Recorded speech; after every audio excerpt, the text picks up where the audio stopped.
அனைவருக்கும் வணக்கம்.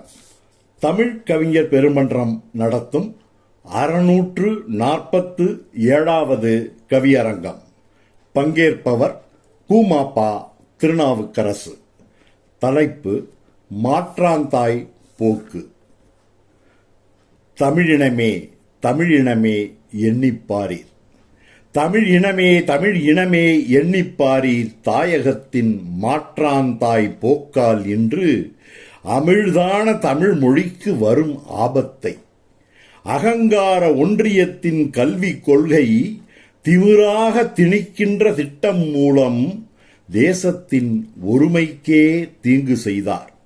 அமைதியினை குலைக்கின்ற வகையில் அன்றோ ஆணவமாய் துவேஷத்தை கக்குகின்றார்.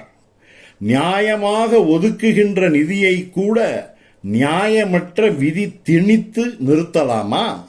வியாபாரம் ஆக்குதற்கா வரிகள் தந்தோம்? வேற்றுமையில் ஒற்றுமையை கண்ட நாட்டில் அயோக்கியரின் நய வஞ்சம் ஆளலாமா? அதிகாரம் துரோகத்தை இழைக்கலாமா? தயாள குணம் இல்லாமல் நிதியை வைத்து தமிழ்நாட்டின் கல்வி நலம் சிதைக்கலாமா? இனி இதற்கு முடிவை நாம் காண வேண்டும்.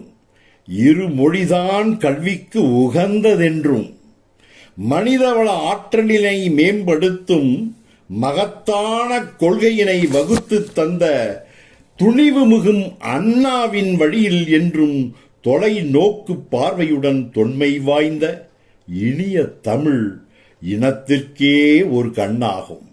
இனிய தமிழ் இனத்திற்கே ஒரு கண்ணாகும். இன்னொரு கண் ஆங்கிலம்தான் நமக்கு வேண்டும். மூன்றாவது கண்ணொன்று எதற்கு தேவை? முக்கண்ணன் போலிங்கு எதனை தீக்க? நீண்ட பெரும் வரலாற்றில் 70 ஆண்டாய் நினைந்திராத விஷ விதையை தூவலாமா? வேண்டுமென்றே வேற்றுமொழி கற்கச் சொல்லி விதி சொல்லி கல்வி நிதி நிறுத்தலாமா? சான்வயிறின் பசி தீர்க்க பணியிடத்தை சார்ந்த மொழி கற்பதற்கு ஊக்கம் போதும். ஆம், ஊக்கம் ஒன்றே